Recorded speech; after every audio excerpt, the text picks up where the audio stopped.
जनाब की हाल चाल है जनाब तुसी देखते पे हो अपना देश पंजाब टीवी ते मैं ਤੁਹਾਡਾ मेजबान मोहम्मद नदीम खरल।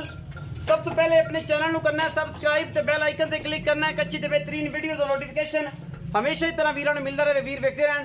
ਅੱਜ जनाब वीरां वास्ते लेके हाजिर है जनाब नीली दी बेहतरीन और प्योर पहलन झोटी जी सजरी सुई है हुणे और जनाब सारा कुछ तुहाडे सामने है। बाकी लेने देने मुकद्दर ने कैमरामैन साहब जरा मझ नूं विखाओ। ये जनाब कतरी कतरी सिर मत्थे दुलकी जी फुली और जनाब सफेद चिट्टी है दूसरे पास जवाब है और माशाल्लाह बड़ी बरीक बड़ी खूबसूरत प्योर नीली दी जनाब मझ है घरेलू है और ये सारा कुछ पहला सुआ सुई है हुणे पिछे शायद कट्टी है कट्टा है कट्टी है कट्टा है पिछे जनाब ये कट्टा है और जनाब सजरी सुई है जेर शेर ने पा ली है जी अजे जेर पानी है हुणे सुई तो जनाब ये पहुँच गए हैं।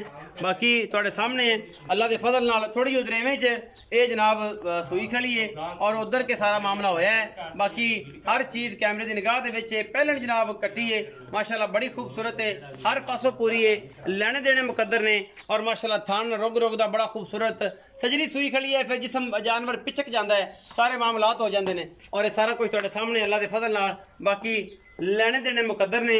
ये जनाब जापे च और थोड़ी जी ये है कि अजे मझ जी है हुणे ही सुई है जेर शेर जे ने करनी है पानी है माशाल्लाह। बाकी पुट्ठे वालों हड्डियां वालों खूबसूरती वालों पूरी है हर पासों सुई हुण खड़ी है और ये सारा कुछ तुहाडे सामने।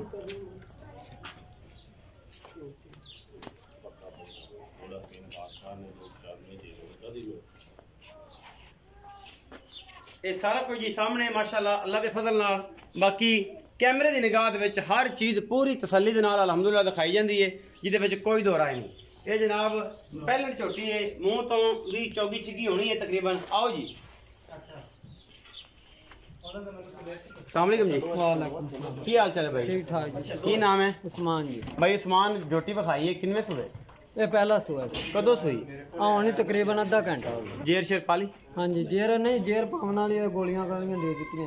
अच्छा मतलब हुण जेर पा ले हाँ जेर पा है नीली दी नीली दी प्योर कोई वादा घाटा ना जी ये झोटी व्यापार दी है घर दी ये घर दी है जी। ये घर दी हुण ये सुई है ते कट्टा सु मगर हाँ जी बाकी हर शय दी गारंटी थान थोड़ी पास करा हाँ जी बिल्कुल एन तसल्ली नाल। अच्छा भाई नवीद की दसा ना उस्मान जी भाई उस्मान कि ये जेडी छोटी है दा की मोहब्बत प्यार वाला मोल मुनासिब जी गल करनी मोल रमजान का दा पाइन महीना दा 310 करने 295 दी पक्की दे दें 2,95,000 कोई बरास सजन बुए चाहे जो किराया शरा छुट वो जाए थोड़ी बहुती करा मोहब्बत प्यार हो जाएगी 2,95,000 विच हाँ जी 2 लाख बाकी लाड प्यार और थोड़ा बहुता कर किराया शराया किराया नहीं थोड़ा बहुता कर थोड़ा बहुत छड़ जाएगा थोड़ा बहुत किराया हाँ जी। लाहौर लोड दा छुट जाएगा हाँ जी इस ज्यादा नहीं है जनाब पीछे कट्टा है उठाओ जरा इनू ये पीछे कट्टा है जी ये जनाब हुणे सोई है सजरी बाकी मैं चंगी है जापे च खड़ी है जिस करके जनाब अज हुणे सोई है तो जानवर सारा इकट्ठा हो जाता है।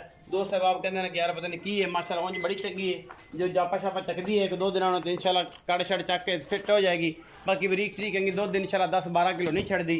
बाकी लेने देने मुकद्दर ने वीडियो अच्छी लगे वीडियो को लाइक शेयर ते कमेंट जरूर करें अपनी राय ना जरूर आगाह करें। पाकिस्तान जिंदाबाद पाक आर्मी हमेशा जिंदाबाद।